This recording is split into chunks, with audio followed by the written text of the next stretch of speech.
कीर्तिवंत बाळू मामा नमो नमः सद्गुरु संत दयावंत बाळू मामा सद्गुरु संत दयावंत बाळू मामा नमो नमः। मग ह्या अभंगामध्ये पहिलं चरण आपण आजच्या सेवेला घेतलेलं आहे। आवडीने भावे हरिनामगीची तुझी चिंता त्याची सर्व आहे निश्चित स्वरूपामध्ये आहे। भगवंताने तुम्हाला प्रपंच सोडायला अजिबात सांगितलं नाही महाराज। तर सांगितलं कुठल्या परमेश्वराने उद्यापासून इथं माझ्या देवळात बसायचं घरी जायचं नाही सांगितलं का कुणाला? सांगितलं का? अजिबात। तुला जशी जमती मग तुला 6 महिन्याची सेवा जमत असेल तर 6 महिन्याची माझी सेवा कर रे। हो फुकाट जायचं भगवंतापाशी त्याचं काय करायचं नाही त्याला मागायचं एवढं सोपं आहे का? घरामध्ये कुत्रा असतं जोपर्यंत ती शिपूट हलवत नाही आणि भुकत नाही भाकरी आपण टाकत नाही हो। मांजर असतं जोपर्यंत पायामध्ये घोटळत नाही तो त्याला दूध ठेवत नाही आपण।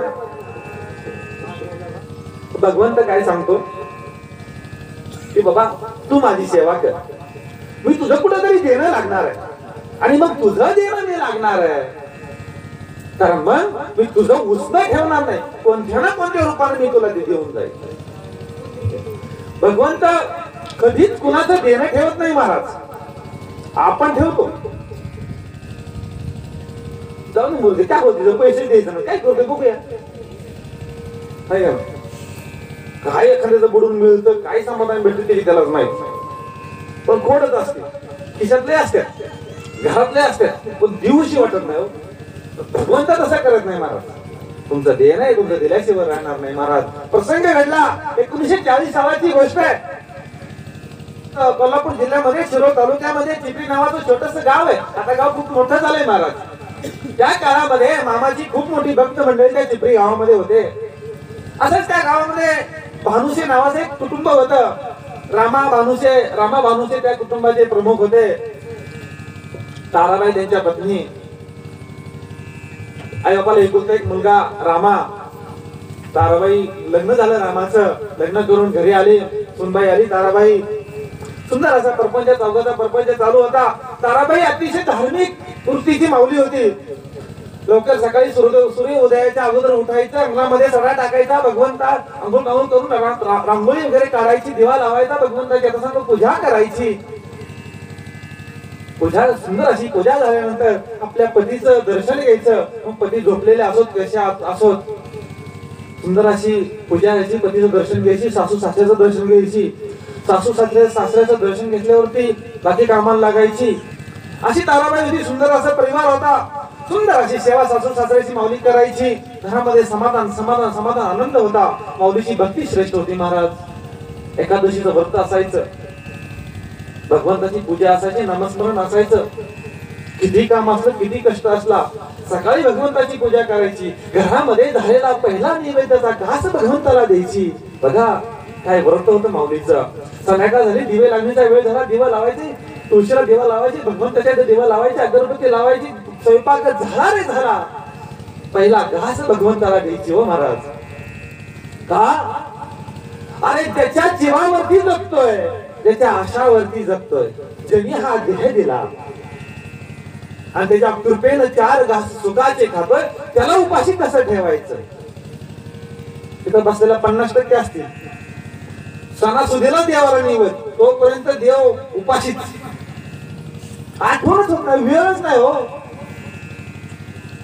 महाराज। नित्य नेमाने देवाला नैवेद्य असायचा एकादशीचं व्रत असायचं सुंदर अशी पूजा व्हायची सुंदर असा प्रपंच चालू होता।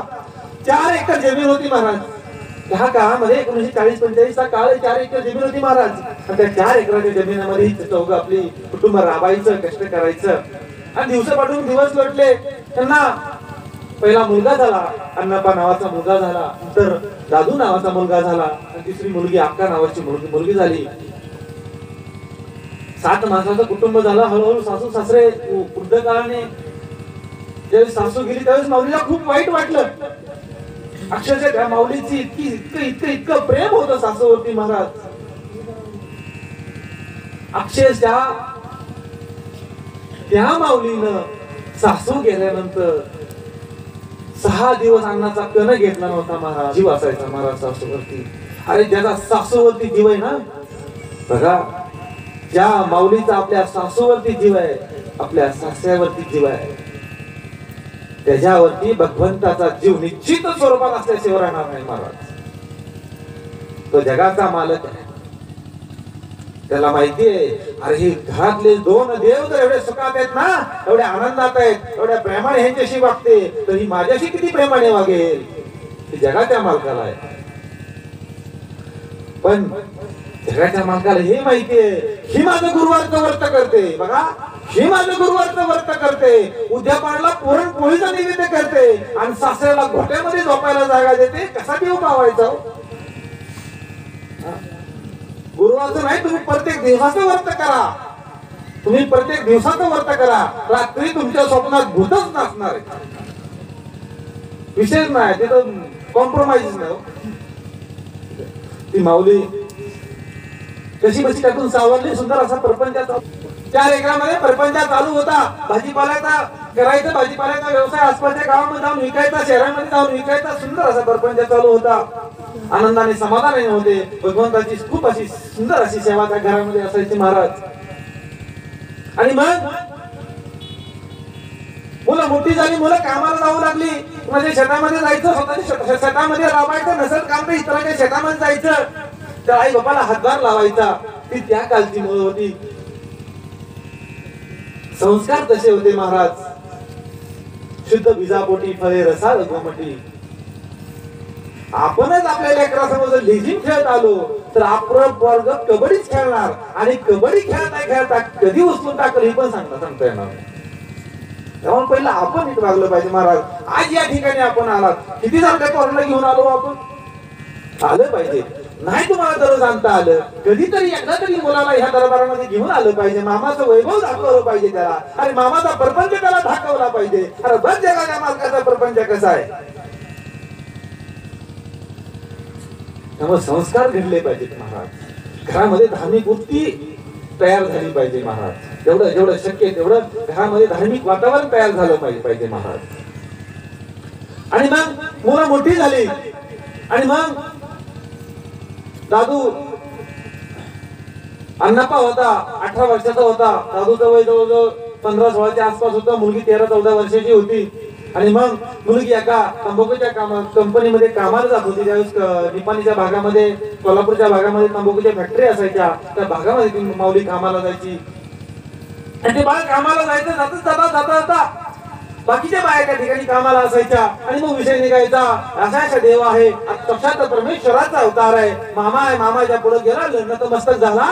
मामाने एकदा का आपल्याकडे पाहिलं, मामाची कृपा दृष्टी झाली ना, की देवाचं कल्याण झालं. सारखं तिला ऐकू यायचं, सारखं ऐकायची ती. सारख्या बायांच्याकडून मामांची विषय चर्चा ऐकायची. वाटायचं कोण आहे हा मामा, कोण अकोला जन्मलेला भाऊ धनगर आहे, त्याला कधीतरी भेटलं पाहिजे.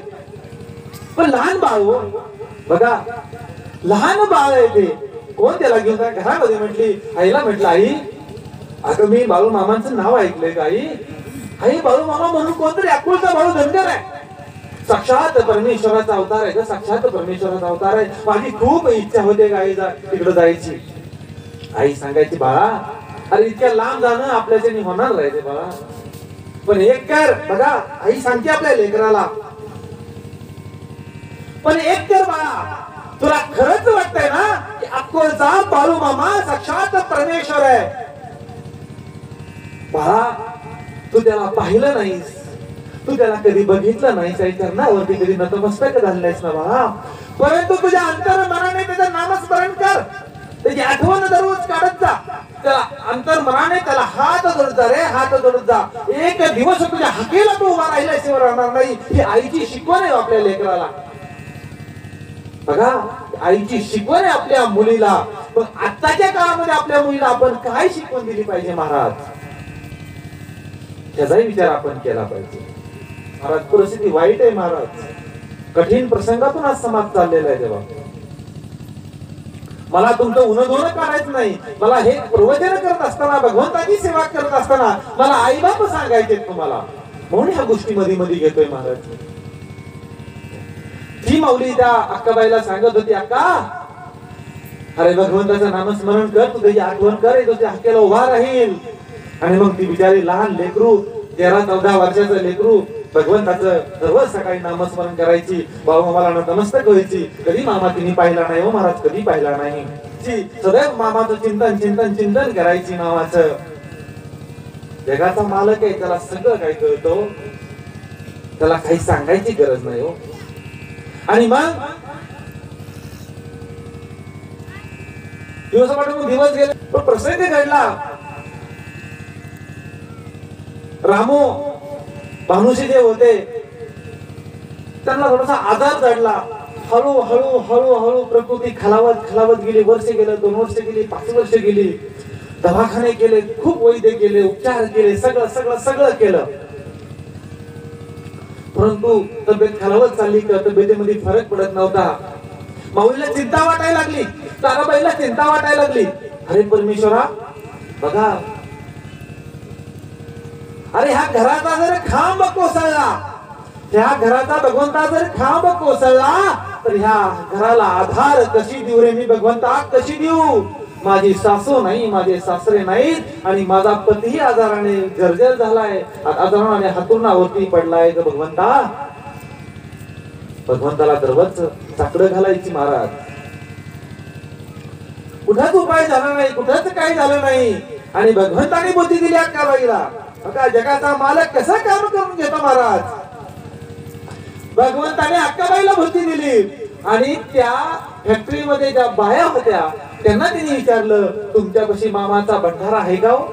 बघा लहान मुलगा आहे, वय वर्ष 16 वर्ष 17 वर्षाचं वय, पण श्रद्धा आहे, निष्ठा आहे भगवंताच्या चरणावरती. कारण मामा सांगायचा, माझी वाट म्हणजे कैलासाची वाट आहे, माझ्या वाटेवरती तुम्ही या, तुमची चिंता माझ्या चरणावरती वाहून द्या, की माझं मी बघून घेईन, मी हायकोर्ट आहे, माझा मी निकाल लावेल.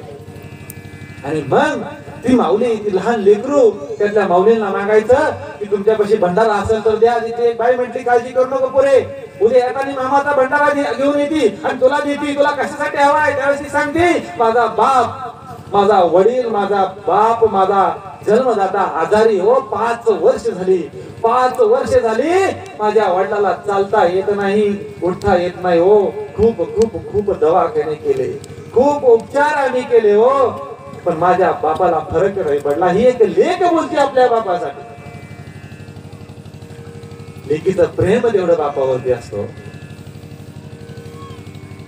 जगामध्ये बापावरती जेवढं प्रेम लेक करते ना, तेवढं नाही कोणी करू शकत. तेवढं प्रेम हा बाप आपल्या लेकीवर करतो ना, तेवढं कुणीच करू शकत नाही. परंतु ही परिस्थिती आता कुठंतरी बदलायला लागली महाराज. आता ही परिस्थिती कुठंतरी बदलायला लागली. आणि बापाचं आपल्यावरती असलेलं प्रेम याची जाणीव आता राहिली नाही महाराज. आणि कुठंतरी कुणाच्या सानिध्यामध्ये आपण येतो, कुठल्या तरी वाईट मार्गाला आपण लागतो, आणि बघता बघता बघता बघता कसा दिवस उजडतो, आणि पोरगी घरामधून कधी निघून जाती बापालाही कळत नाही हो, बापाला सुद्धा कळत नाही. अहो काय गुन्हा केला त्या बापानं, काय वाईट वागला तुमच्याशी तो बाप, की तुम्हाला जीवनामध्ये जगत असताना तुम्हाला एवढ्याच्या वयामध्ये 18, 20, 21, 22 वर्षामध्ये असा कुठला तुम्हाला धक्का बसला असला, कुठलं वागणं तुमच्या नशिबी आलं की तुम्हाला बापाला सुद्धा सांगूशी वाटलं नाही, आणि तुम्ही न सांगता, बापाला न सांगता पळून जाता, लग्न करता. देवासारख्या बापाला समाजामध्ये खाली बघावं लागतं. लाज वाटते, लाज वाटते अशा गोष्टी ऐकून. कुठंतरी आपलं मन जागृत केलं पाहिजे, कुठंतरी आपलं चित्त जागृत केलं पाहिजे महाराज. आणि ही जबाबदारी सगळ्यांचीच आहे महाराज.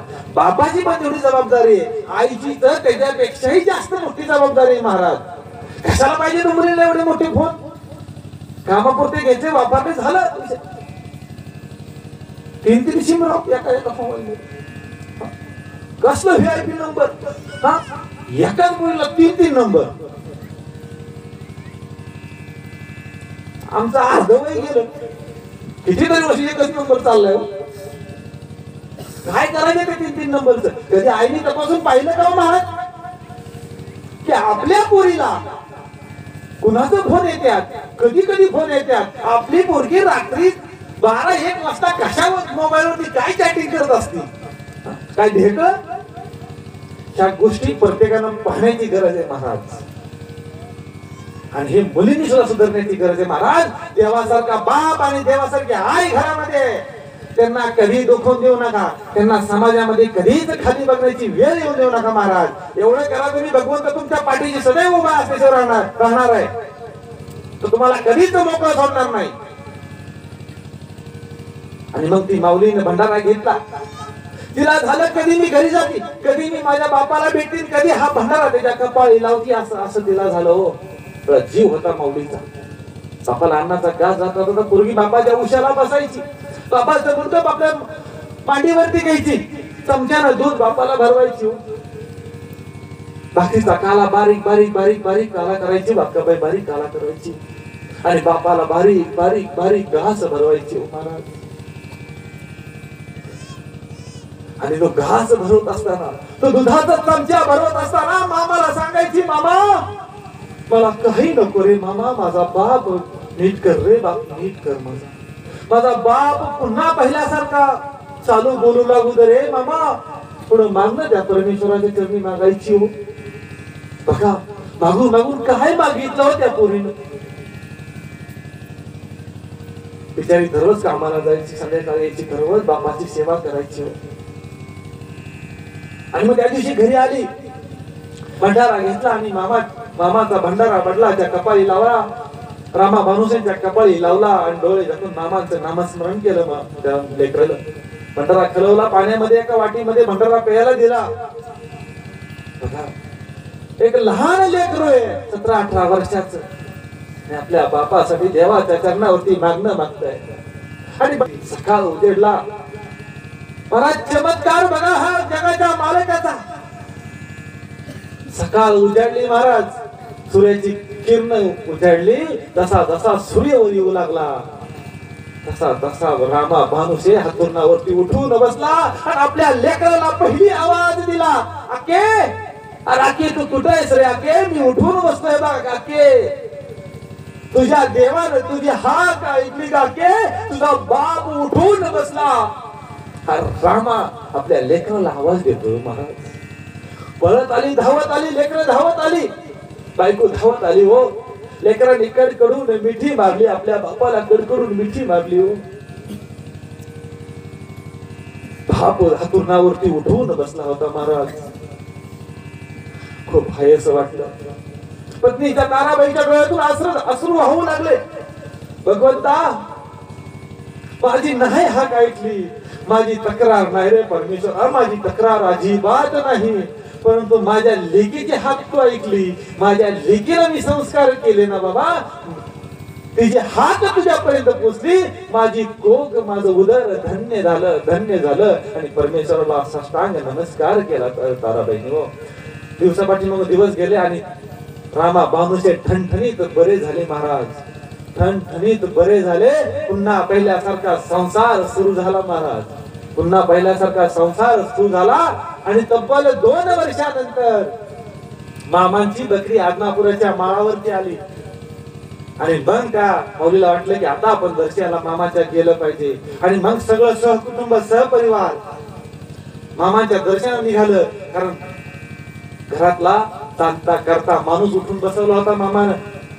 आणि मग निघालं सर्वांची निष्ठावान भक्ती त्या मामाच्या चरणी पक्की झाली होती. मामा पाहिला नव्हता, पण नामस्मरण कधी सुटलं नव्हतं, सेवा कधी सुटली नव्हती महाराज. आणि मग धर्मजल करत हे कुटुंब आदनापूरच्या माळावरती पोहोचलं महाराज. पोरांना सांगितलं ताक आणा, ताकाचा हंडा घेऊन या, तांबा घेऊन या, बारे माझा भक्त यायला लागलाय. त्याच्यापेक्षा त्याची पोरगी श्रेष्ठ, त्या पोरीच्या पुढे मला थांबावं लागलं, मला झुकावं लागलं. तिला आल्या त्यांना दही पाजू रे, दही पाजू, आणि जेवणाची त्यांच्या प्रसादाची तयारी करा, त्यांना कन्या आंबल्याचा प्रसाद खाऊ घाला. असे पुढे भानुसे कुटुंब आलं महाराज. बघा भक्तासाठी परमेश्वर काय करतो बघा. मामा असे घुमडीवरती पांढऱ्या शुभ्र अशा घुमडीवरती बसले होते. जरा जरीचा पटका होता, पांढरा शुभ्र असं धोतर रंगामध्ये घातलं होतं, शर्ट पांढरा शुभ्र शर्ट रंगामध्ये घातला होता. तो पायामध्ये कोल्हापुरी चप्पल होते. साक्षात भगवंत त्या ठिकाणी बसला होता. आणि जसं जसं ते कुटुंब पुढे यायला लागलं, मामा स्वतः त्या बाजूवरून उठून उभा राहिले आणि अक्काबाईला आवाज दिला, अक्के ये बाबा ये, तुला जेवढी ओढ लागली होती. मामा बोलतात बघा अक्काबाईची, अरे बाळा, अरे माझ्या भक्ता, जेवढी तुला ओढ माझ्या दर्शनाची लागली होती ना, त्याच्यापेक्षा किती तरी पटीनं मला तुझी ओढ लागली होती की कधी मी माझ्या भक्ताला बघतोय म्हणून ये बाळा ये. भगवंताचं मन आहे, भगवंताचं प्रेम आहे भक्तावरती, भगवंताचा जीव आहे भक्तावरती. आणि मग त्या ठिकाणी कुटुंब आलं, मामांचं दर्शन घेतलं. अक्काबाईने फक्त नामस्मरण भगवंताचं केलं होतं आणि मामाचा भंडारा फक्त कपाळी बाबाच्या लावला होता. आवडीने भावे हरी नाम घेशी, तुझी चिंता त्याशी सर्व आहे. करायची गरज आहे का चिंता आपल्याला? भगवंताची आवड त्या बालकाला लागली, त्या लहान लेकराला लागली आणि भाव श्रद्धा उत्पन्न झाली भगवंताच्या तरी. आणि त्या निष्ठेनं त्या श्रद्धेनं भगवंताचं नामस्मरण केलं आणि भगवंताला उभं राहावं लागलं. त्याची चिंता भगवंताला स्वतः व्हावं लागली. हा भक्तीचा महिमा आहे महाराज.